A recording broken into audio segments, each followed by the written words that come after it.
Hi అండి, నేను మీ doctor Teja, fertility specialist, Origins IVF centre. ఏ టైప్ ఆఫ్ పీసీఓడి ఉన్న వాళ్ళకి ట్రీట్మెంట్ ఎక్కువ అవసరం పడుతుంది.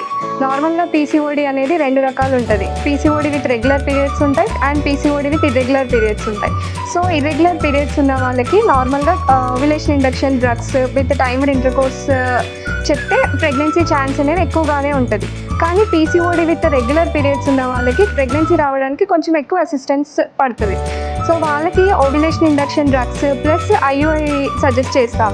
సో ఈ ఐయుఐ కూడా మనం నార్మల్గా ఒక 6 కాన్సిక్యూటివ్ సైకిల్స్ చెప్తాము. ఒకవేళ అప్పటికి వాళ్ళకి సక్సెస్ రావట్లేదు అంటే నెక్స్ట్ స్టెప్ ఐవీఎఫ్కి వెళ్ళాల్సి వస్తుంది. సో పీసీఓడి ఉన్న వాళ్ళకి ప్రెగ్నెన్సీ అనేది కష్టమేం కాదు, దానికి కొంచెం అసిస్టెన్స్ పడుతుంది.